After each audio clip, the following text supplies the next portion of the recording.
الرحيم. السلام عليكم ورحمة الله وبركاته. الحمد لله رب العالمين والصلاة والسلام على أشرف المرسلين وعلى آله وصحبه أجمعين. قال رب اشرح لي صدري ويسر لي أمري واحلل عقدة من لساني يفقهوا قولي سدد لساني واهد قلبي بحق سيدنا محمد صلى الله عليه وسلم. بعد فإن أصدق الحديث كتاب الله خير الهدي هدي محمد صلى الله عليه وسلم شر الأمور محدثاتها وكل محدثة بدعة. Allahumma allimna ma jahilna, ya Allah ya Tuhan kami, ajarkan kepada kami apa yang kami jahil. Wa dzakirna ma nasina, ingatkan balik kepada kami apa yang telah kami lupa. Allahumma faqihna fid din, ya Allah ya Tuhan kami, fahamkan kami agama. Wa 'allimna ta'wil, ajarkan kepada kami Al-Quran. Allahumma rzuqna ilman nafi'ah, ya Allah ya Tuhan kami, rezekikan kepada kami ilmu yang memberi manfaat. Amalan salihan mutaqabbala, dan amalan yang salih dan amalan tersebut diterima. Rizqan halalan thayyibah, dan rezeki yang halal dan rezeki tersebut baik. Alhamdulillah, syukur pada Allah SWT. Pada malam ni kita bertemu dekat surau kita ni untuk kita sambung pengajian kita yang lepas. Mudah-mudahan dengan pengajian kita pada malam ni mendapat keberkatan di sisi Allah SWT, insya-Allah. Dalam kuliah lepas kita ada bincang tentang janabah, iaitu kita tajuk besarnya mandi, hukum dan jenis-jenis mandi. Kita dah sebut tentang mandi ni dia ada dua, satu mandi yang wajib, satu lagi mandi yang disunatkan. Dan kita ada baca satu hadis Nabi sallallahu alaihi wasallam, yang mana Nabi sallallahu alaihi wasallam dia sebut haqqun ala kulli muslimin an yaghtasila fi kulli sab'ati ayyamin yawman yaghsilu fihi ra'sahu wa jasadahu. Menjadi hak atau tanggungjawab terhadap setiap orang Islam itu bahawa sedia dia kena mandi pada setiap 5 hari itu sekali kena mandi, iaitu dia kena basuh kepalanya dan seluruh badan dia. Kita dah sebut, dan hadis ni merujuk kepada sunat, bukan wajib. Dan kita ada sebut tentang perkara-perkara yang menyebabkan mandi ni. Yang pertamanya janabah, junub. Bila berjunub wajib kena mandi. Dan sebab-sebab junub pun kita dah sebut sikit hari itu. Yang pertamanya keluar air mani, sama ada lelaki ataupun perempuan. Keluar air mani itu sama ada bermimpi ataupun melihat ataupun berfikir ataupun seronok. Yang penting keluar mandi lah. Tak seronok pun, kalau keluar mani pun mandi, wajib mandi juga. Ataupun tak mimpi tapi keluar air mani, tetap wajib mandi. Poin dia keluar air mani itulah. Keluar air mani maka wajib mandi. Yang keduanya bersetubuh, walaupun tak keluar air mani. Bersetubuh pukul 3 pagi tu, JKK ketua kampung, orang tutup pintu kan, member baru nak tenggelam, kata pintu, Assalamualaikum, dia pun buka tingkuk, Allah kacau daun sungguh kawan ni. Pagi esok tu macam mana? Mandi wajib. Sebab poin dia tenggelam tu kan. Kadar tenggelam tu ilajul hasyafah fil farj, tenggelam kepala zakar dalam kemaluan. Kalau main kat luar tu tak wajib mandi. Ataupun bobo nak masuk, orang ketuk pintu dah, tak ada buat apa lagi lah. Bobo nak masuk baru dekat-dekat ya, tak ada tenggelam lagi, kita pun tak jadi nak buat contoh. Maka ketika itu tidak wajib mandi. Kita cerita ini tenggelam pada zakar dalam kemaluan perempuan, barulah diwajibkan mandi. Dan perkara yang diharamkan disebabkan junub semayang, tinggal dan duduk dalam masjid. Kalau junub tak boleh duduk dalam masjid. Kalau ada barang ambil, lepas tu terus keluar. Kalau ada 2 pintu, dia kena ambil masuk ke dalam satu pintu, ambil barang, lepas tu keluar ke pintu yang lain. Dia tidak boleh guna pintu yang sama. Kalau ada satu pintu je, tu cerita lain lah. Satu pintu je kita masuk, kena keluar, tapi dengan segera. Tak boleh bertunggu lama. Al-makthu indal masjid tu tak boleh. Duduk lama-lama dalam masjid tu tak boleh ketika kita berjunub. Orang haid cerita lain. Sebab haid ni dia tak macam junub. Orang junub ni dia boleh bersihkan diri dia pada ketika itu juga. Tapi kalau orang haid, dia tak boleh nak bersihkan diri dia pada ketika itu juga. Dia kena tunggu haid dia berhenti dulu. Sebab itu bab orang junub dengan orang haid ni dua isu berbeza. Orang haid boleh duduk atas masjid mengikut pendapat Imam Hanafi, Qaradawi. Tapi kalau ikut pendapat Imam Syafi'i tak boleh lah. Sebab apa? Sebab Imam Syafi'i ini dia kiaskan orang haid dengan orang junub. Orang haid tu dikiaskan pada orang junub. Orang mazhab Hanafi kata tak boleh kias. Sebab haid dengan junub ni dua isu yang berbeza. Orang junub dia boleh mandi wajib pada ketika itu juga. Orang haid tak boleh. Dia tunggu berhenti dulu darah haid. Itu alasan hujah yang digunakan oleh ulama di dalam mazhab Hanafi. Dan hujah yang samalah digunakan oleh Dr. Yusuf Al-Qaradawi. Cuma ada hadis la uhillu lil junubi wal haidi ilal masjid Aku tidak halalkan kepada orang haid dan orang junub dalam masjid. Kata Qaradawi, hadis tu hadis lemah. Sebab ada seorang perawi namanya Al-Aflat bin Khalifah. Dan bila cek didapati dia ni majhul, orang tak kenal. Bila tak kenal, hadis ni dikira sebagai hadis dhaif. Hadis dhaif tidak boleh jadikan sebagai hujjah. Begitu. Apa lagi? Baca Quran, tawaf keliling Kaabah tak boleh. Orang berjunub nak pergi tawaf keliling Kaabah mandi wajib dulu. Jangan kekal dalam keadaan berjunub, tak boleh. Yang kita berhenti gitu sampai membaca Al-Quran. Kita berhenti sampai situ itu kan. Okey, hari ni kita nak masuk cerita membaca Al-Quran. Orang berjunub ni tak boleh baca Quran. Kata dia membaca Quran. Sabda Rasulullah sallallahu alaihi wasallam, la taqra'ul haidu walal junubu syai'an minal Quran. Janganlah orang yang berhaid dan berjunub itu membaca sesuatu pun daripada Al-Quran. Sikit pun yang berkait dengan Al-Quran tak boleh dibaca. Siapa dia? Orang berjunub dan juga orang yang haid. Hadis ni. Okey, hadis ni ada problem sikitlah segi riwayat dia. Cuma nanti kita tengok keterangan dia dulu. Perhatian, orang yang berjunub diharuskan membaca Al-Quran di dalam hatinya tanpa berkata-kata dengannya. Sebagaimana juga harus baginya melihat kepada Al-Quran. Okey, kalau kita sebut baca Quran tak boleh bagi orang haid dan juga orang berjunub. Jadi timbul masalah kalau dia tengok Quran. Dia tak baca, dia buka Quran, dia tengok. Lepas tu dia termenung seorang kan. Macam mana hukumnya? Itu tak apa, itu harus. Satu. Yang keduanya, dia baca tapi baca dalam hati. Dia tengok tu hati dia baca. Mulut tak baca. Yang tu pun dibenarkan. Begitu. Harus baginya membaca zikir-zikir daripada ayat-ayat Al-Quran dengan tujuan zikir. Bukan membacanya seperti ia bukan membacanya, ini baca Al-Quran. Seperti ia berkata, Rabbana atina fid dunya hasanah wa fil akhirati hasanah wa qina adzabannar. Rabbana atina fid dunya hasanah wa fil akhirati hasanah wa qina adzabannar ni ayat ni ayat Quran sebenarnya. Terus kita baca ketika kita habis baca doa kan. Kita baca ayat ni. Sebenarnya tu adalah ayat Quran. Jadi contohlah orang berhaid ataupun orang berjunub, dia baca ayat ni dan dia niatkan sebagai zikir, dia tidak niatkan sebagai membaca Al-Quran, maka hukum baca itu dibenarkan. Gitu. Ana ulah ni ikut mazhab Syafi'i ni. Kita ulah ni mengikut mazhab Syafi'i. Nanti mazhab nanti habis nanti ana ulah nanti insya-Allah.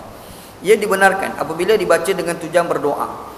Contoh yang lain ialah dia berkata ketika menaiki kenderaan, subhanalladzi sakhkhara lana hadza wa ma kunna lahu muqrinin. Maha suci Tuhan yang telah memudahkan kenderaan ini untuk kami, sedangkan kami sebelum ini tidak berdaya menguasainya, iaitu menguasai kenderaan ini. Ni kita baca subhanalladzi sakhkhara lana hadza wa ma kunna lahu muqrinin. Ni bacaan ni ayat Quran sebenarnya. Dalam surah Az-Zukhruf ayat ke-13. Maknanya ayat Quran. Tiba-tiba kita baca semasa kita naik kenderaan dan ketika itu kita sedang haid bagi orang perempuan ataupun sedang berjunub. Tak sempat nak mandi wajib lagi bagi contoh. Macam mana baca tu? Kalau kita baca dengan niat doa maka ia dibenarkan. Kalau kita baca niat baca Quran, yang tu tak boleh. Tu point dia gitu. Dia menyebutnya dengan niat berzikir, bukan niat tujuan membaca Al-Quran gitu. Ada cerita ni yang kita baca ni mazhab Syafi'i ni. Kalau kita buka mazhab lain ada perbahasan sikit. Sebab hadis yang menjadi hujah induk, la taqra'ul haidu walal junubu syai'an minal Qur'an ni, hadis ni hadis lemah. Jadi hadis lemah ni kembali pada hukum asal, orang haid, orang berjunub nak baca Quran adalah boleh. Adalah dia panjang cerita, anda pun tak apa ingat perawi tu. Anda bentang tajuk ni dekat Darul Quran di Jakim hari tu. Dia orang minta bentang pasal budak-budak perempuan haid dia hafal Quran. Jadi ditimbul persoalan ni. Jadi anda pun pergi bentang, anda bahas hadis ni. Hadis ni kalau kita cek memang ada problem. Ada seorang perawi, anda tak ingat nama perawi tu, dan bila kita cek dapati perawi hadis tu adalah lemah. Orang yang lemah. Jadi lemah, maka kembali pada hukum asal, orang perempuan haid, orang yang berjunub nak baca Quran, hukumnya adalah boleh. Dah tu macam mana ni? Syafi'i kata tak boleh ni. Dan kita ni dengar pula pendapat kedua kata boleh. Jalan selamat tak payah baca. Tapi tak ada arah sangat nak baca Quran. Macam budak-budak perempuan hafal Quran tu kan. Kalau dia tak ngulang nanti dia lupa. Orang hafal Quran tahulah benda macam ni kan. Jadi kalau dalam keadaan macam tu bacalah Quran dengan tujuan tak nak bagi hilang hafalan. Kan? Macam kita ni mandi wajib dululah, orang lelaki tak ada masalah. Dan jadi masalah ni selalu pada orang perempuan gitu insya-Allah. Okey, yang ke berapa ni? Yang keempat, yang kelima. Yang kelima pula, menyentuh Al-Quran, menanggungnya atau menyentuh kertas dan kulitnya atau membawanya dalam bekas plastik atau peti. Firman Allah Ta'ala bermaksud tidaklah menyentuhnya melainkan orang-orang yang suci. La yamussuhu illal mutahharun. Dia kata dalam kitab ni, orang perempuan haid dan orang yang berjunub ni tak boleh nak sentuh Quran. Satu. Yang kedua, tanggung Quran. Satu, dia sentuh Quran. Yang kedua, dia bawa Quran. Satu, dua. Yang ketiga, dia sentuh kertas. Dia ambil kertas Quran tu, ada sekelai kertas Quran dia pegang. Contoh kan. Itu pun tak boleh. Dan kulitnya, kulit Quran dia pegang. Cabut dia pegang kulit tu. Itu pun tak boleh. Kata dia. Apa lagi? Membawanya dalam bekas plastik atau peti. Quran tu letak dalam bekas dah, kita pergi bawa. Yang tu pun tak boleh. Ni cerita ni mazhab Syafi'i ni. Tak apa, ni kita cerita mazhab lain. Biar clear sikit mazhab orang ni kan. Okey, apa dalil dia kata tak boleh? Dia sebut la yamussuhu illal mutahharun. Tidak boleh menyentuh akan Quran itu kecuali orang-orang yang disucikan. Jadi dia kata ini dalil menyatakan bahasanya orang yang tak suci tak boleh bawa Quran, tak boleh sentuh Quran. Yang kita cerita tadi lah. Yang keduanya sabda Rasulullah sallallahu alaihi wasallam, tidaklah menyentuh Al-Quran melainkan orang yang suci. Ini pendapat ulama di dalam mazhab Asy-Syafi'i. Mazhab Maliki tak ada masalah. Orang haid, orang lelaki junub nak pegang Quran, nak tanggung Quran tak ada masalah. Itu yang Quran kata la yamussuhu illal mutahharun, tidak menyentuh akan Quran itu kecuali al-mutahharun. Dia kata ayat ni kena tengok siyaqul ayat sebelum.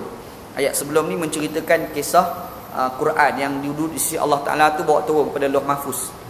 Asal cerita ayat ni. Jadi al-mutahharun di sini bukan makna kita. Al-mutahharun di sini merujuk pada malaikat. Malaikat yang bawa Quran di sisi Allah Taala tu turun kepada Lauh Mahfuz. Jadi tak boleh gunalah hujah ni sebab ayat ni merujuk kepada malaikat, bukan merujuk kepada manusia. Kata ulama mazhab Maliki. Lepas tu yang satu lagi hadis ni, la yamussul Qur'ana illa tahir, tidak boleh menyentuh akan Quran itu kecuali orang-orang yang bersih. Kata ulama mazhab Maliki, tahir di sini bukan merujuk kepada orang yang berjunub. Maksud tahir di sini adalah merujuk pada orang yang bersih. Bersih di sini tidak kotor, merujuk pada orang kafir. Sebab dalam Quran sebut la innal musyrikuna najasun. Innamal musyrikuna najasun. Sesungguhnya orang musyrik itu najis. Itu maksud dia. Jadi yang tak boleh itu merujuk dalam hadis ni adalah kepada orang kafir. Kalau orang Islam ni tak ada masalah. Sebab Nabi Muhammad SAW jadi satu cerita. Satu hari Abu Hurairah ni dia tak mandi wajib lagi. Masa tu susah haid. Dia berjalan, tiba-tiba dia nampak Nabi Muhammad SAW. Dia masa tu dia berjalan cari air sebab nak mandi wajib. Nampak Nabi SAW, dia terus lari. Nabi Muhammad nampak Abu Hurairah kau jauh, lari. Lepas tu duduk tak lama, jumpa sungguh dengan Nabi SAW. Nabi Muhammad tanya, kenapa kamu lari? Dia kata, aku tak boleh jumpa kamu, tak ada aku berjunub. Seganlah jumpa dengan kamu. Nabi SAW kata, innamal mu'minuna la yunjas. Sesungguhnya orang Islam itu tidak najis. Itu dalil, nampak? Jadi orang Islam itu tidak najis, kata Nabi SAW. Jadi Imam Maliki dia ambil hadis ni, dia pergi compare, dia pergi menyatakan tahir di sini bukan merujuk kepada orang yang berjunub, orang yang bersih daripada junub, bukan. Maksud tahir di sini adalah merujuk kepada orang Islam, dan kalau tidak tahir itu merujuk kepada orang kafir. Itu maksud dia. Ulama mazhab debat kita pening Syekh. Kalau baca kitab-kitab mazhab ni, tengok Imam Syafi'i berhujah, Imam Maliki berhujah. Kalau orang minat dia seronok, kalau orang tak minat pening. Hal Pak Syekh ni ulah macam ni. Biasalah. Itulah fiqh, itulah fiqh. Dia fiqh ni mesti orang faham khilaf. Tu bukan ngaji fiqh. Dia ada seorang ulama nama Imam Abu Qatadah. Dia ada buat satu statement. Dia kata kalau orang tu tidak memahami khilaf, man la ya'rifu al-ikhtilafa fala yashumma anfahu al-fiqha, kata dia. Dia kata kalau orang tu dia tidak memahami khilaf, maka dia ni tidak hidung dia tidak bau fiqh. Tak bau fiqh pun orang macam ni. Jadi kalau orang tu yang dikatakan ahli fiqh, dia mesti faham khilaf fuqaha. Dia kena tahu ulama ni kata apa, ulama ni kata apa, kenapa ulama ni kata macam tu, pesan tak? Yang tu bukan tu ulama fiqh. Kalau sekadar baca apa yang dalam kitab, lepas tu tak boleh ulang kenapa jadi macam tu, yang tu bukan ulama fiqh. Nampak tak? Dia fiqh. Macam kita dah belajar ni semayang, kat tangan letak kat perut. Kita boleh cerita sekat tu, kita tak boleh nyatakan kat mana Quran, kat mana hadis, kenapa Imam Syafi'i boleh kata macam tu, kenapa Imam Hanafi kata macam ni, kita tak boleh bagi tahu. Yang tu orang panggil bukan mengaji fiqh. Itu orang panggil mengaji ilmu al-hal, dia panggil. Ilmu al-hal dia panggil. Tapi kalau kita boleh bahas kenapa Imam Syafi'i kata dekat perut, sebab Quran gini, hadis begini. Imam Hanafi pula kata dekat kat bawah perut, dekat hari-hari itu. Kenapa? Sebab hadis begini, Quran begini. Yang tu fiqh. Nampak tak? Itu kata kat ulama fiqh. Nak jadi tahap tu memang susah. Macam kita makan budu, makan belacan ni tak tahu bila nak pandai. Masalah kan. Okey, tak. Okey, jadi macam mana isu ni? Nak pegang Quran ke tak nak ni dalam keadaan berjunub? Mengelak lebih baik. Mengelak itu lagi baik. Tapi kalau dah tak ada arah sangat, terpaksa bawa, bawa je lah. Sebab ada ulama mengatakan boleh. Ada pemudahan masing-masing. Perhatian, harus bagi orang yang berjunub membawa Al-Quran apabila ia dibawa bersama dengan barang-barang atau pakaian dan dia tidak berniat membawa Al-Quran tersebut semata-mata. Ini dalam mazhab Syafi'i ini. Dia ada satu bekas, dalam bekas tu ada buku lain. Dalam buku tu, dalam banyak-banyak tu campur pula dengan Quran. Jadi dia bawa buku-buku tu bersama dengan Quran. Boleh ke tidak? Yang tu boleh. Yang tu boleh. Ataupun kita buat terjemahan Al-Quran. Terjemahan Quran tu tulisan. Yang terjemahan tu lagi banyak daripada tulisan Arab yang Quran tu kan. Ketika itu kalau nak bawa, maka ia dibenarkan dalam keadaan dia berjunub. Boleh insya-Allah gitu. Bahkan dia membawanya adalah ekoran daripada barang-barang dan pakaian yang dibawa. Kenapa? Sebab sebenarnya dia bawa barang tu, Quran pergi tumpang dia dalam tu. Kat sana. Tumpang je dalam tu. Sebab itu dibenarkan gitu. Macam orang kafir. Kita nak bagi Quran pada dia. Jangan bagi Quran betul ni. Bagi Quran terjemahan tu. Bagi Quran terjemahan. Sekarang ni Saudi dia buat keluar Quran terjemahan dalam berbagai-bagai bahasa. Ada bahasa Tamil, bukan sekadar bahasa Tamil, tulisan pun bulat-bulat macam Tamil. Kita tengok kita tak faham, ambil bagi pada orang bukan Islam, yang Hindu tu kan. Bagi biar dia baca mana tahu, terbuka hati nak masuk Islam. Mana tahu. Sebab Allah Taala kata dalam Quran, fazkurullaha katsiran la'allakum tuflihun. Sebutlah nama Allah banyak-banyak, mudah-mudahan kamu berjaya. Suruh dia sebut, sebut Allah banyak, sebut-sebut. Mana tahu dia sebut-sebut Allah Taala buka hati dia masuk Islam, kan?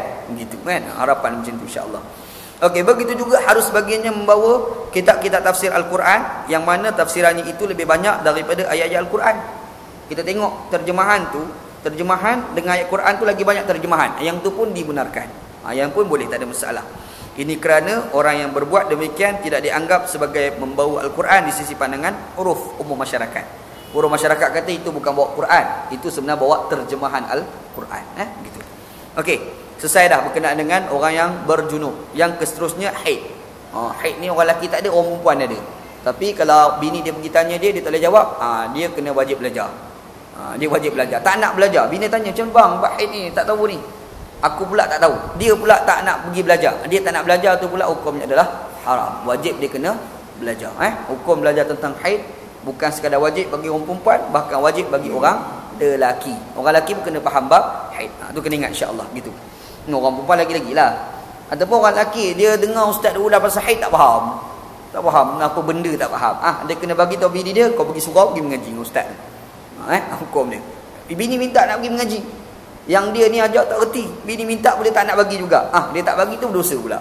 Nampak tak? Sebab benda ni benda penting. Haid dan nifas ni.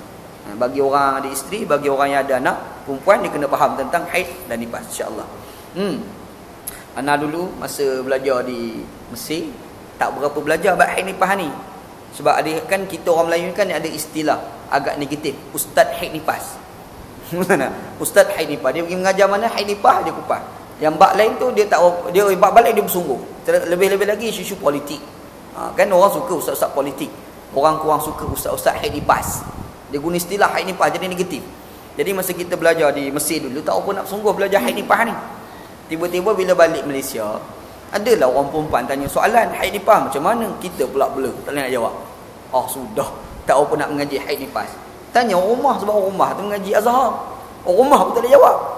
Sudah, orang ustazah tak boleh jawab. Last kali kita terpaksa belajar dulu. Belajar 2 bulan belajar haid nifas. Cara seorang tu guru mengaji haid nifas. 2 bulan syekh haid nifas. Sebab apa sampai 2 bulan? Sebab benda tak ada kat kita. Susah tahu belajar benda tak ada kat kita ni. Kan? Tak ada orang lelaki haid nifas. Kalau ada lelaki haid nifas tu beral. Tak ada, dia mesti orang perempuan je ada haid nifas. Orang lelaki tak ada. Kita nak belajar benda tak ada ni lambat sikit nak faham. Belajar alhamdulillah fahamlah sikit tentang haid dan nifas. Ana ada tulis tentang haid nifas 18 muka surat. Ana pergi mengajar dekat surau Islah Bandar Baru Sungai Buloh. 18 muka surat. Ulah tu sampai 3-4 bulan baru habis. Dan nifas cerita haid nifas ni panjang sebenarnya. Yang kat sini ni memang ringkas sangat dia kupas tentang haid dan nifas insya-Allah. Di haid nifas ni kita dah faham haid nifas. Jadi sebenarnya nama darah haid nifas ni, orang perempuan ni darah dia ada 12 jenis. 12 jenis darah berkait dengan orang perempuan. Kita tahu haid nifas tu ya tahu tak? Wiladah selagi kan.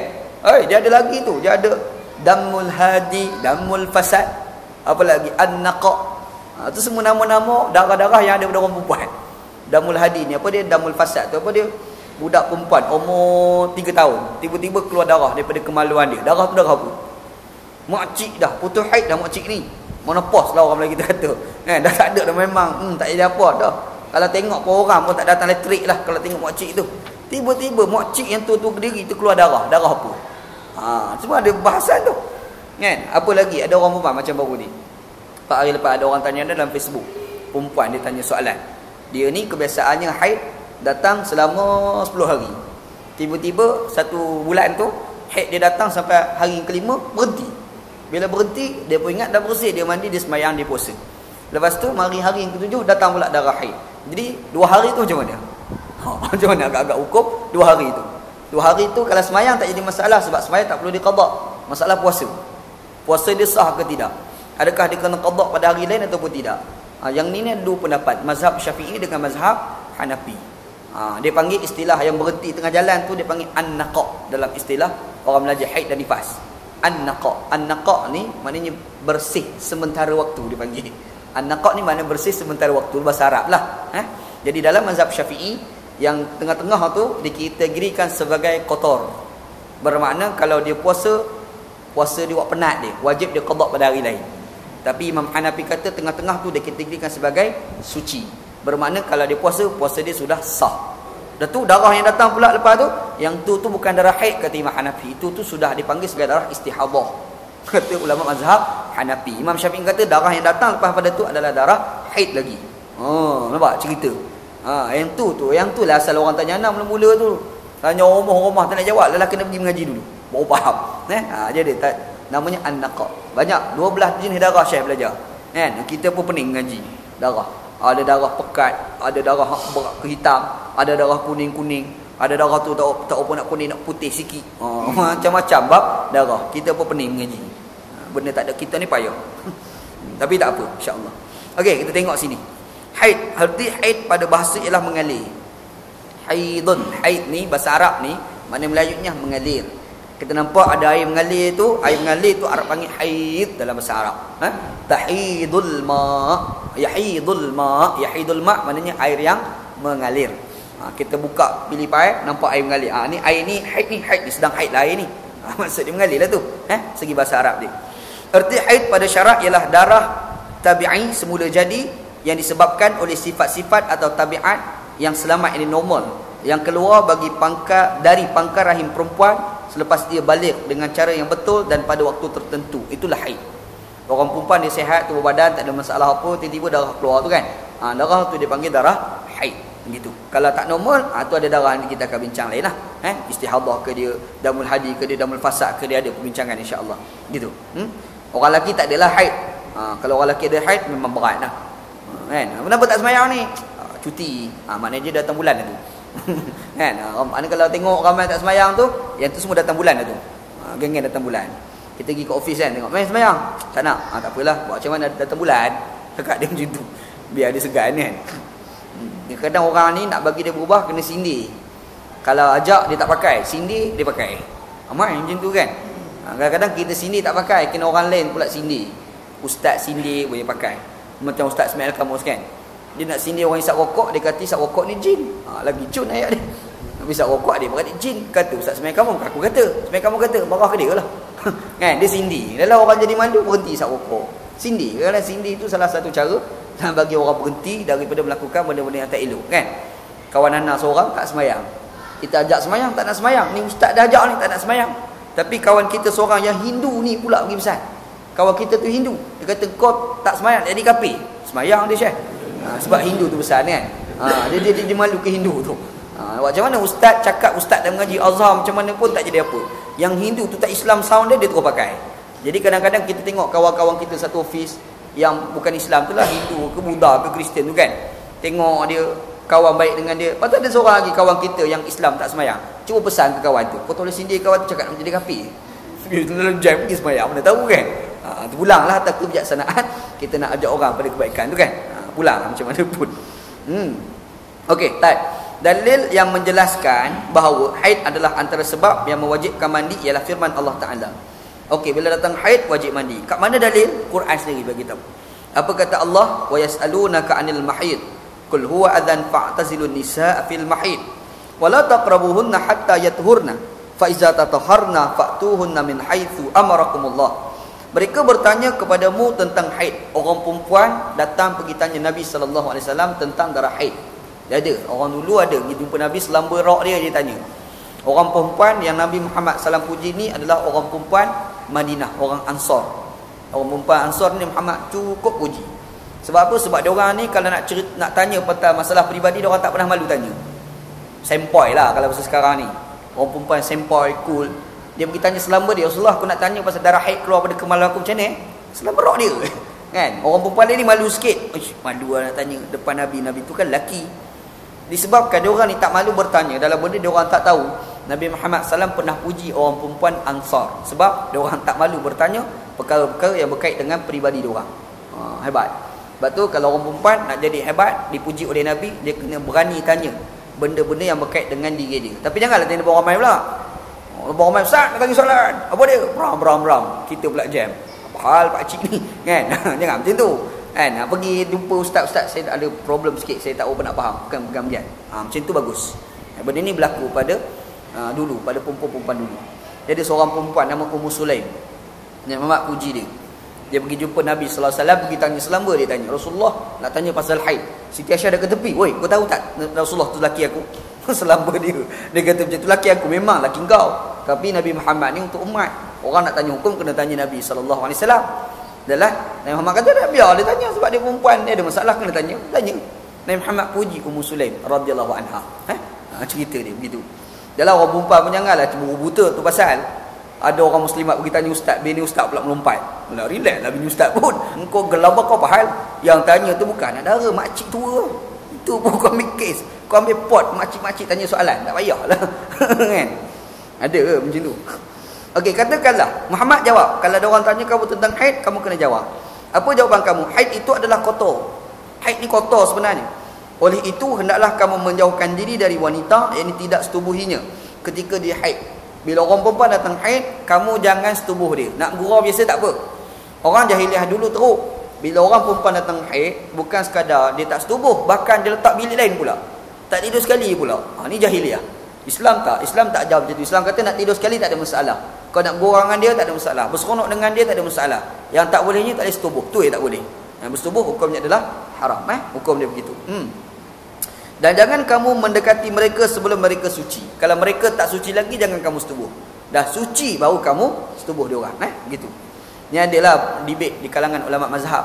Kalau sekiranya orang perempuan tu dah berhenti haid, dia tak mandi wajib lagi, si suami tu boleh tak setubuh bini dia? Benda tu ada perbincangan di kalangan ulama-ulama fiqh, Syafi'i, Hanafi, Maliki. Jadi bahas benda macam ni. Imam Syafi'i kata mandi wajib dulu baru boleh setubuh. Dia kena bersuci dan dia berhenti haid, dia kena mandi. Lepas mandi baru boleh setubuh. Kalau tak mandi tak boleh setubuh. Walaupun darah haid dah berhenti. Kalau ikut Imam Hanafi, dah berhenti darah haid terus setubuh, boleh, tak ada apa. Sebab yang poin ni adalah berhenti darah haid. Tu katanya ulama mazhab Hanafi. Syafi'i kata tak boleh. Mandi dulu. Adalah penghujahan dia. Sebab Nabi dalam Quran ni kata fa'tazilun wala taqrabuhunna hatta yatuhurna. Yatuhurna ni bersih. Bila sebut bersih, kena mandi dulu baru bersih. Kalau tak mandi tak boleh sembahyang, mana tak bersih. Kata Imam Syafi'i. Kan? Adalah penghujahan dia. Cara ulama-ulama mazhab hujah begitu. Apabila mereka telah suci, maka campurilah mereka di tempat diperintah oleh Allah kepada kamu. Kalau dah bersih, kau nak setubuh, tak ada masalah apa dah. Maka halal bagi kamu. Kata Allah Ta'ala dalam Quran. Okey, satu dalil. Yang kedua, sabda Rasulullah sallallahu alaihi wasallam kepada Fatimah binti Abi Hubeish radhiyallahu anha. Ini seorang perempuan, nama ni Fatimah binti Abi Hubeish, nama orang perempuan ni. Dia kata apa? Fa iza aqbalatil haidatu fada'iyas salata wa iza adbarat faghsili anki damma wa salli. Kata dia, apabila haid datang maka tinggallah sembahyang, dan jika ia pergi, ini berhenti, maka bersihkanlah dirimu dengan mandi daripada darah tersebut dan sembahyanglah, kata Nabi sallallahu alaihi wasallam. Nabi Muhammad kata kalau haid dah berhenti, kalau datang haid jangan sembahyang. Tapi kalau adbarat dia dah pergi, mandi. Lepas mandi berasa darah, pergi sembahyang. Kata Nabi sallallahu alaihi wasallam hukum dia. Okey, ini dua nas dalil Quran, satu lagi hadis mengatakan kalau orang haid wajib mandi. Ni dalil dia. Okey, umur baligh. Ni cerita umur baligh pula ni. Maksud baligh ialah apabila seseorang lelaki atau perempuan sampai pada tahap umur tertentu, maka dia menjadi orang yang layak menerima taklif yang ditentukan oleh syarak seperti sembahyang, puasa, haji dan lain-lain. Orang yang tak baligh lagi, kalau dia sembahyang dia sah. Budak kecil tu kan, kita bawa pergi ke Mekah, buat haji. Budak tu dikira haji ke tidak? Haji. Walaupun dia ni belum balik lagi. Dia buat tu betul-betul dengan syarat dan rukun, complete. Maka ibadat dia adalah sah. Budak tu belum balik lagi. Dia punya wuduk bagus, syarat semayang semua bagus. Kita tolak jadi imam. Boleh ke tidak? Boleh. Boleh. Budak tu belum balik nak jadi imam. Boleh. Tak ada masalah. Tapi adakah budak tu wajib semayang? Tak wajib semayang. Sebab dia belum balik lagi. Tapi bila dia dah balik, maka kewajipan semayang tu sudah diberatkan kepada diri budak tadi. Makna balik ni maksud Melayu sampai umur. Sampai umur. Akil balik orang Melayu kita sebut. Akil tu berakal. Balik tu balik lah. Sampai umur. Kita ni sebut balik mesti kait dengan akil. Akil tu benda lain. Balik ni benda yang lain pula. Kalau orang gila tu orang panggil balik tapi tidak akil. Tu orang gila. Orang gila dah besar tak balik berat lah. Dia memang dia mesti balik tapi dia tidak akil. Akil mana berakal. Gitu. Jadi kalau dia dah balik, maka semayang tu sudah jadi tanggungjawab bagi diri dia. Maka diri dia kena semayang. Gitu. Puasa dan cubalah ibadat-ibadat yang lain pun. Okey, tahap balik seseorang itu dapat diketahui dengan beberapa perkara. Macam mana kita nak tahu budak tu dah balik? Macam mana? Dia kata yang pertama, mimpi keluarnya mani sama ada lelaki atau perempuan. Bukan mimpi tu, keluar mani tu. Keluar mani tu, lelaki ke perempuan, mani keluar, maka wajib mandi dan automatik dia sudah dikira sebagai balik. Balik hukum dia. Budak lelaki, macam mana tahu dia tengok orang perempuan, tengok apa? K-pop panggil. K-pop baru tu kan, yang boleh dia kita tengok terkeluar air mani boleh. Budak ni contohlah, sebab beli dia rasa dia boleh kita tengok. Wajib bagi dia sudah jadi taklif. Dia sudah dikategorikan sebagai balik. Walaupun dia tak mimpi, boleh tengok live K-pop tadi. Kan? Betul aku sebut K-pop ni. Aku tak tahu, takut salah sebut pula kan. K-pop ni katanya satu jenis hiburan datang daripada Korea kan. Katanya satu jenis mari Malaysia. Gangnya artis Malaysia pula marah. Padan muka korang. Okey, melihat darah haid. Ini khusus untuk orang perempuan. Kalau orang lelaki mani itulah. Orang perempuan tu ada mani cara perempuan lah. Yang kedua, melihat darah haid. Orang perempuan tu dia keluar darah haid. Itu pun sudah dikira sebagai balik. Balik budak perempuan tu. Ini khusus untuk perempuan. Waktu yang menjadikannya balik disebabkan mimpi atau keluar haid ialah apabila dia mencapai umur 9 tahun Qamariyah. Qamariyah ni bilangan bulan-bulan Islam. Tengok bulan-bulan Islam tu umur cukup 9 tahun, selalu dia keluar darah. Maka automatik sudah dikira sebagai balik. Gitu. Kelewatan atau tidak daripada umur tersebut adalah bergantung keadaan sesebuah negeri atau suasana kehidupan. Dia balik-balik ni tertakluk dengan uruf masyarakat juga. Kalau mari dekat uruf masyarakat dululah, kita tengok orang kampung dulu. Orang kampung dulu Syekh, budak-budak umur 12 tahun, 13 tahun, 14 tahun, 15 tahun, budak perempuan duk mandi tanjang ni dulu. Dulu cerita ni dulu 20 tahun, 30-40 tahun dulu kan. Tak ada masalah dulu. Sekarang ni jangan buat kerja. Masa sekarang ni lain. Dia buat uruf dia dah tak sama. Pasal nak? Ada kadang faktor umur tu menentukan status balik budak tersebut. Kadang-kadang budak sekarang ni mudah balik. Nak buat macam mana sekarang ni? Budak sekolah rendah ada girlfriend, main-main kau. Dah berapa? Dah 3. Oh, ada girlfriend. Dia 3 dah ada girlfriend. Main-main kau zaman sekarang. Zaman dulu nak jumpa budak umur jah 3 tu ada girlfriend. Mana ada? Sekolah menengah tu tak ada girlfriend lagi. Tu dulu, sekarang tak. Sekarang ni lain. Tapi pelik dia pula, orang dulu walaupun dia lambat nak balik, kahwin pula cepat. Betul, orang dulu kahwin berapa umur? 17 tahun kahwin dah. 20 tahun kahwin dah. Yang perempuan tu 15 tahun kahwin dah. Anak tahu ni sebab bapa anak dengan mak anak. Bapa anak kahwin umur 17 tahun, mak anak umur 15 tahun. Masa kahwin. Bapa aku dulu kan. Orang sekarang nak jumpa kahwin umur 21 payah. Berapa umur masa kahwin? 27 tahun. Lewatnya. Awal tu. Awal. Itu dia. Kan? Itu orang zaman sekarang dia tak sama. Nak cerita dia punya suasana tu memang tak sama antara dulu dengan sekarang. Serupa juga dalam penentuan bagi balik. Kadang-kadang masyarakat kita macam zaman internet ni macam-macam. Tengok blog lah apalah, gambar terbuka sana terbuka sini. Cepat sikit budak nak jadi balik. Dia tertakluk dengan suasana juga gitu. Okey. Yang ke-13, berumur 15 tahun berdasarkan tahun Qamariyah. Keadaan ini diambil kira apabila dia tidak berlaku, apabila tidak berlaku mimpi atau keluar haid. Haid pun tak keluar, mani pun tak keluar. Umur 15 tahun tak keluar-keluar lagi, automatik sudah dikira sebagai balik. Automatik, walaupun tak keluar air mani sekalipun, walaupun tidak keluar haid sekalipun gitu. Kalau buka dalam kitab fiqh Syafi'i besar-besar sikit, ditambah satu lagi, tumbuh bulu hari-hari. Tumbuh bulu hari-hari, bulu kemaluan tu lah kan. Tak keluar mani tak keluar, tapi tumbuh bulu hari-hari. Itu pun sudah dikira sebagai balik. Begitu. Adalah kalau fiqh besar-besar jumpa gitu. Okey, tempoh haid. Okey, berapa lama haid bagi orang perempuan? Cerita pasal orang perempuan lah kita hari ni.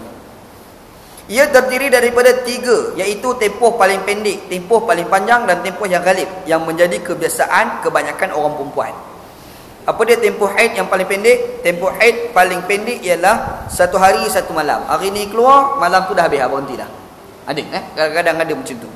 Dan tempoh yang paling panjang ialah 15 hari 15 malam. Lama sangat makcik ni. Kakak ni panjang sangat sampai 15 hari 15 malam tu kan. Yang tu yang paling panjang. Manakala tempoh galib kebiasaan dah 6 atau 7 hari. Ni mengikut kajian Imam Syafi'i ni. Ni kajian, dan kajian ni pada zaman dia, bukan zaman sekarang. Kalau zaman sekarang ni mungkin lain lah kot. Zaman sekarang mungkin lain lah kot. Wallahu alam lah. Wallahu alam. Tanya orang perempuan lah tu. Sekurang-kurang waktu suci ialah 15 hari dan tidak ada had tertentu bagi tempoh panjang ni. Ini kerana kadang-kadang seorang perempuan tidak didatangi haid dalam tempoh setahun atau 2 tahun, bahkan beberapa tahun. Orang perempuan ni tak datang haid langsung, Syekh. Tak datang haid. Bersih, selalu bersih. Sekarang ni pula ada satu teknologi, ada ubat pula. Makan memang haid tak keluar kan. Kalau orang yang ada tahu pasal bini rumah Hana tu, dia bedah perut. Bedah perut, dia tidak dia makan ada ubat macam mana tahu. Dia punya haid tu dia macam dia kikih. Tak nak bagi tempat tu jadi keluar haid.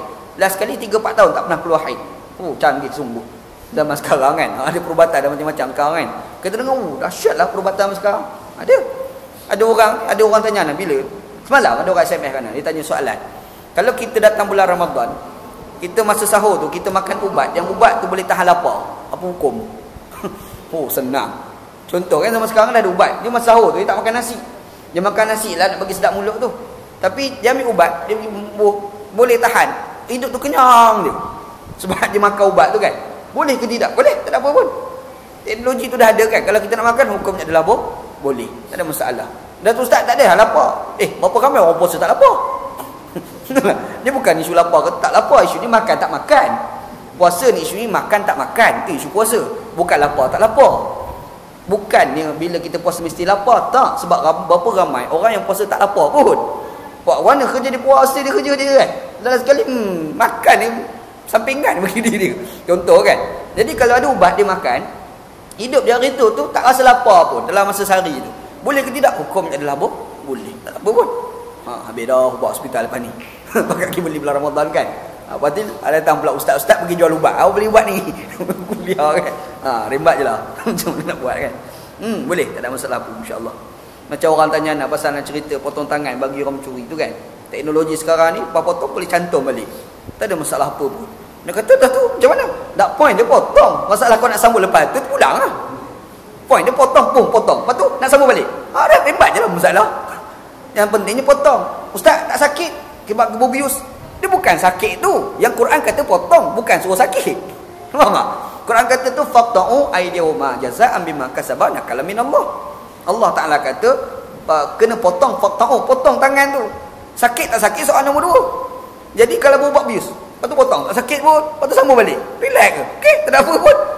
Boleh. Hukumnya adalah boleh. Yang paling point dia adalah potong tu. Potong lah. Lepas tu potong, lari tangan tu. Nak cari lelah tak boleh. Padam muka kau. Tu je lah.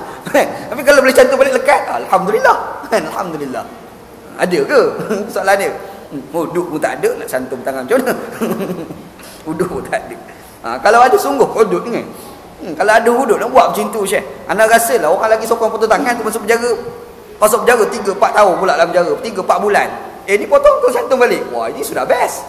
Lagi senang boleh cantum. 3-4 hari baik tangan. Boleh lah guna tangan kan. Duduk penjara 3-4 bulan. Anak bini kat luar. Betul tak? Baik pilih yang ni. Kan? Tak percaya cuba buat. Tak percaya aku cakap ni. Cuba buat. Allahu Rabbi. Senanglah sebenarnya hukum Allah Ta'ala ni. Kita ni susah-susah. Darah haid dan istihadah boleh dibezakan antara keduanya berasaskan kepada warna dan kekuatannya. Ini kepekatan darah tu. Jadi ada satu lagi darah istihadah. Darah istihadah ni orang Melayu kita panggil darah penyakit. Darah penyakit. Di rahim ni bila darah haid dia keluar, sifat darah haid ni panas. Dia panas. Darah haid ni sifat dia panas. Bila dia keluar, kadang-kadang dia boleh menyebabkan rahim tu luka. Jadi darah keluar tu luka rahim tadi lah, bukan darah haid dah. Faham tak? Sebab ada telur tu bila masuk mani dalam telur tu dia membesar sama ada jadi orang tu pun tidak. Kalau tak jadi dia pecah, buruk jadi darah. Darah tu panggil darah haid. Darah tu jadi darah haid.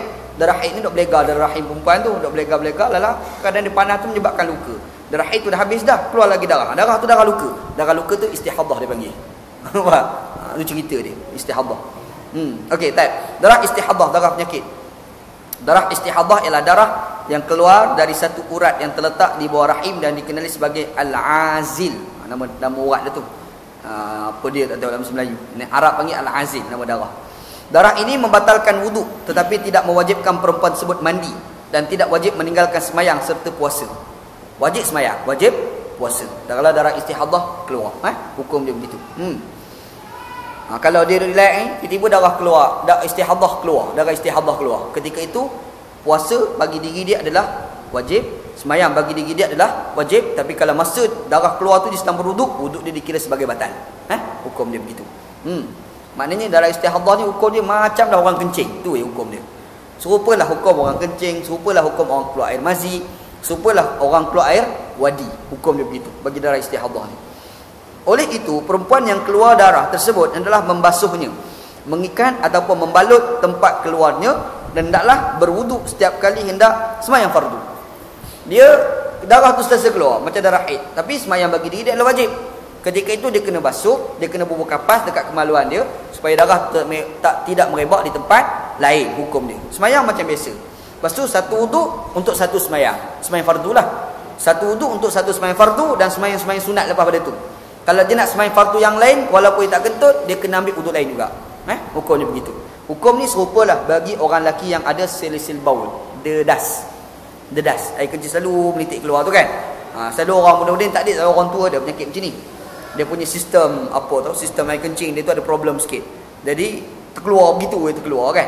Jadi ketika itu dia ambil kapal letak dekat dia punya kemaluan tu, dia balut sikit, lepas tu satu wuduk untuk satu sembahyang fardu dan juga sembahyang sunat yang lain gitu. Hukum dia. Jadi sembahyang sunat tak payah ambil wuduk lain. Okey dah tadi macam sembahyang tarawih kan. Dia ambil satu wuduk itu pun sudah memadai dengan sembahyang tarawih semua dia. Alhamdulillah gitu. Hukum dia begitu. Sembahyang tarawih habis 2 rakaat dia ambil wuduk pula. 2 rakaat ambil wuduk pula. Habis sembahyang tarawih kecup Pak Haji tu.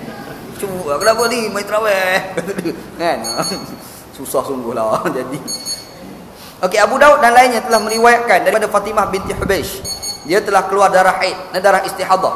Lalu Nabi SAW bersabda kepadanya, sekiranya ia darah haid, maka ia akan berwarna hitam yang biasa dikenali oleh orang perempuan. Jika ia bersifat demikian, maka jangan kamu bersembahyang. Dan jika tidak bersifat begitu, maka berwuduk dan sembahyanglah. Sesungguhnya ia adalah darah penyakit. Nabi Muhammad sendiri sebut. Nabi sendiri ada sebut tentang darah haid, satu lagi darah istihadah. Kalau pekak sangat tu, haid lah tu. Tapi kalau tak pekat, itu istihadah lah tu, kata Nabi SAW. Al-Bukhari dan Muslim meriwayatkan dari Aisyah radhiyallahu anha, katanya Fatimah binti Hubeish, Abi Hubeish telah datang menemui Nabi SAW dan berkata, wahai Rasulullah SAW, aku telah istihadah, oleh itu aku tidak suci, maka adakah aku perlu meninggalkan sembahyang? Aku ni datang darah ni Rasulullah SAW, tapi darah istihadah, adakah aku kena sembahyang ataupun tidak? Tanya dia. Tidak, itu hanyalah darah penyakit dan bukan darah haid. Nabi kata tak, kamu ni kena sembahyang juga, sebab itu istihadah, bukan darah haid. Itu kata Nabi SAW. Ketika kedatangan haid, hendaklah engkau meninggalkan sembahyang, dan apabila keadaan yang telah berlalu, maka hendaklah engkau membasuh darah yang berada pada diri engkau, dan hendaklah engkau bersembahyang. Dah bersih, kau basuh, lepas tu kau kena sembahyang, kata Nabi SAW. Okey, perkara-perkara yang diharamkan ketika haid. Yang pertamanya sembahyang. Orang perempuan haid tak boleh sembahyang, jangan sembahyang. Yang terlebih rajin, mari dengar kuliah. Ustaz kata tak ada masalah orang haid datang masjid, mari dengar kuliah. Elok dengar kuliah. Lepas sembahyang Isyak, orang lain sembahyang, segan tak sembahyang, sembahyang. Ahli sembahyang jadi dosa. Tak berurusan, jangan sembahyang, hidup kat luar. Orang tanya kenapa tak sembahyang? Saya datang bulan. Okeylah tu. Kan, orang fahamlah tu kan. Boleh, tak ada masalah apa pun. Ini berdasarkan hadis Fatimah binti Abi Hubeish yang lalu dalam bab istihadah. Tadi kita dah sebut hadis tu. Yang kedua, membaca Al-Quran, menyentuh dan menanggungnya, sebagaimana yang telah lalu dalam tajuk perkara-perkara yang diharamkan ketika berjunub. Tadi kita cerita dah bab junub tadi kan. Orang perempuan haid, orang perempuan junub, atau lelaki berjunub, dia nak pegang Quran ni tak boleh. Kita dah sebut tadi. Ulasan mengikut mazhab Syafi'i kata tak boleh, nak bawa Quran dan tanggung Al-Quran. Mazhab Maliki tak ada masalah. Mazhab Maliki boleh, tak ada masalah apa pun. Okey, yang ketiga, tinggal dalam masjid dan tidak haram melintasinya sebagaimana disebut dalam tajuk perkara-perkara yang diharamkan ketika berjunub, mazhab Syafi'i. Dalam mazhab Syafi'i memang tak boleh nak duduk dalam masjid bagi orang perempuan yang haid. Mazhab Maliki tak ada masalah. Qaradawi pun kata okey, tak ada masalah apa pun, tak ada masalah. Dalil-dalil yang menunjukkan bahawa dengan hanya melintasi masjid adalah tidak haram, tambahan kepada dalil-dalil daripada bab yang lalu ialah sebagaimana yang diriwayatkan oleh Imam Muslim dan lainnya daripada Aisyah radhiyallahu anha bahawa dia berkata Rasulullah SAW telah bersabda kepadaku, ambilkan untukku sejadah di masjid. Lalu aku berkata, sesungguhnya aku dalam keadaan haid. Sabda Rasulullah SAW, sesungguhnya haidmu itu bukanlah di tangan kamu. Nabi kata tu pergi masuk masjid ambil sejadah. Dia kata, Rasulullah aku haid ni datang bulan Rasulullah. Dah haid tu bukan dekat kat tangan kau. Masalah. Pergilah ambil. Macam tu kan. Jadi ambil lah. Cerita dia. An-Nasa'i meriwayatkan daripada Maimunah radhiyallahu anha bahawa dia berkata, salah seorang daripada kami bangun membawa sejadah ke masjid, lalu dia menghamparkan sedangkan dia dalam keadaan haid. Adalah isteri Nabi ni ambil sejadah, pergi masuk atas masjid, bentang sejadah, Nabi Muhammad pun duduk atas sejadah tu. Dia berlaku pada diri Nabi sallallahu alaihi wasallam. Imam Syafi'i berhujah, dia kata hadis ni isteri Nabi datang bentang, lepas tu belah. Maknanya sekali lalu Imam Hanafi kata, itulah dalil mengatakan boleh. Imam Hanafi kata, itu dalil mengatakan boleh orang perempuan haid duduk atas masjid. Kata Imam Hanafi, begitu pula hujah dia. Dan Imam Qaradawi kukuh pendapat yang ni lah. Kukuh pendapat yang ni. Dia adalah 2-3 hadis yang lain. Siti Aisyah duduk atas masjid, iktikaf pada bulan Ramadan, dalam keadaan sedang datang bulan. Pada masa tu dia ada papal letak alas punggung dia. Sebab darah haid tu tak nak bagi kena dekat masjid. Tu maknanya kalau berlapik. Sekarang ni tak timbul lah masalah apa-apa ni sebab dah ada pampers. Pampers apa panggil? Kau panggil gapo? Nak panggil pampers kan? Sekarang senang, tak ada apa dah. Kalau kat Pakistan tu orang perempuan datang bulan nak tahu dia pakai seluar warna hitam. Orang perempuan ni. Selalunya orang perempuan ni tak pakai seluar warna hitam. Orang lelaki dia pun serupa, pakaian dia selari satu warna kan. Kalau warna putih, seluar pun putih. Tapi tiba orang perempuan ni baju putih, seluar warna hitam. Datang bulan tu. Itu style Pakistan. Orang Pakistan sebagai orang perempuan ni. Adalah anda pergi tengok, baru tahu budaya. Sebab tahu lah zaman Ana lah, zaman sekarang wallahu alam lah. Mungkin tak ada lah kot. Zaman Ana tu mungkin pampers tak ada lagi kot. Mungkin lah wallahu alam. Kan wallahu alam. Allahu rabbi. Pakistan. Okey, yang seterusnya tawaf. Orang perempuan haid tak boleh tawaf. Ya. Cukuplah wallahu alam. Ada soalan tak?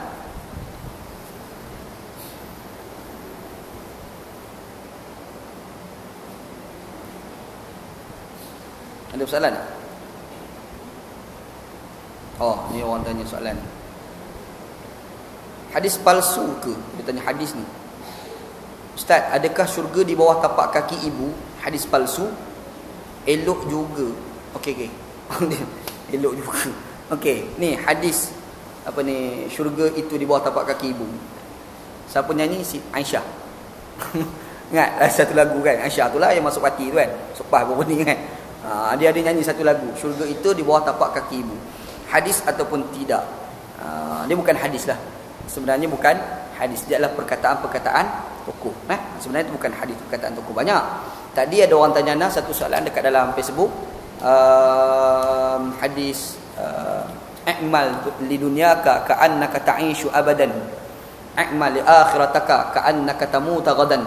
Ada satu hadis tu kan, kau amalkan untuk dunia kamu seperti mana kamu akan hidup sampai bila-bila, dan amallah untuk akhirat kamu seperti mana kamu akan mati esok hari. Ini bukan hadis.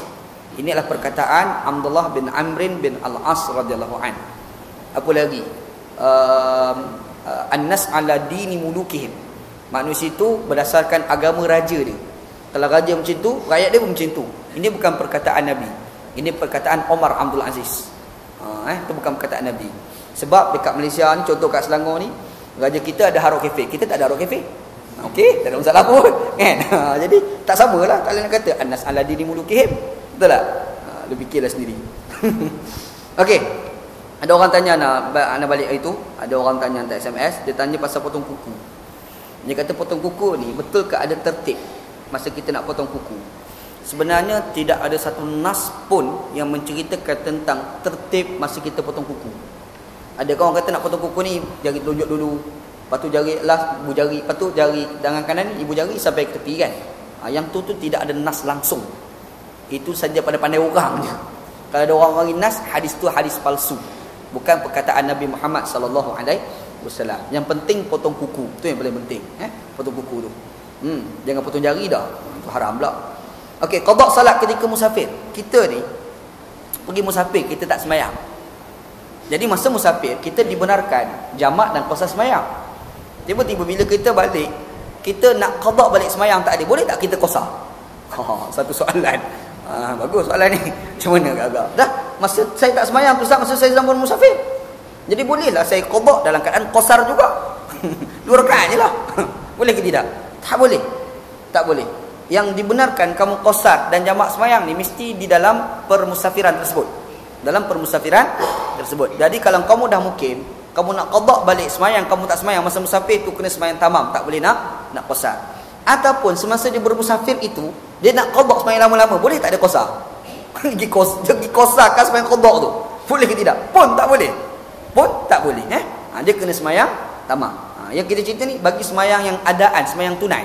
Baru boleh kita nak qasar dan jamak sembahyang di dalam permusafiran gitu. Nak jimat dah ni. Okey, manakah waktu yang paling afdal untuk kita menunaikan solat sunat tasbih?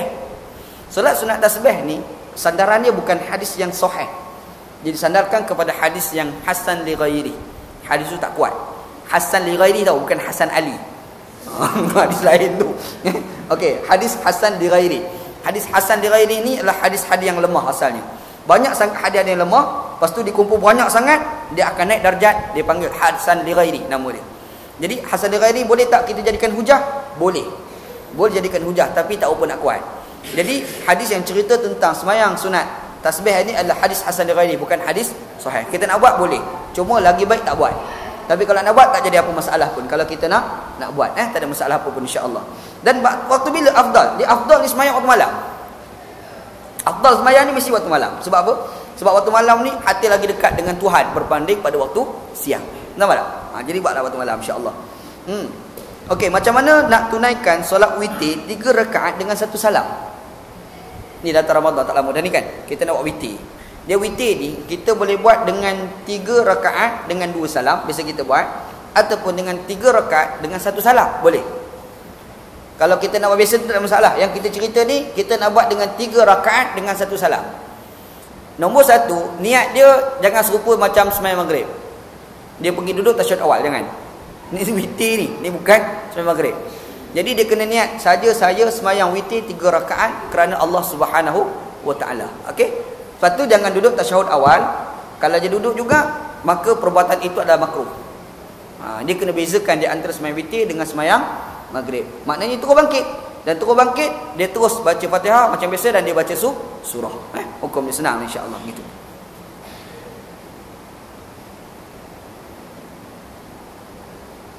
Tak ada dah sekolah. Wallahu a'lam. Ada soalan di sini? Sekolah anak ada mesyuarat pula dekat Shah Alam. Wallahu a'lam. Sallallahu ala sayyidina Muhammad wa ala alihi wa sahbihi ajma'in. Walhamdulillahirabbil alamin. Bismillahirrahmanirrahim. Alhamdulillahirabbil alamin wassalatu wassalamu ala asyrafil mursalin wa ala alihi wa sahbihi ajma'in. Allahumma rzuqna ilman nafi'a. Ya Allah, ya Tuhan kami, rezekikan kepada kami ilmu yang memberi manfaat, amalan salihan mutaqabbala, dan amalan yang salih dan amalan tersebut diterima, rizqan halalan thayyibah, dan rezeki yang halal dan rezeki tersebut baik. Rabbana atina fid dunya hasanah. Ya Allah, ya Tuhan kami, berikan kepada kami kehidupan kami yang baik, fil akhirati hasanah, dan juga di akhirat baik, wa qina adzabannar, selamatkanlah kami daripada azab api neraka. Sallallahu ala sayyidina Muhammad wa ala alihi wa sahbihi ajma'in. Alhamdulillahirabbil alamin. Qaballallahu minkum.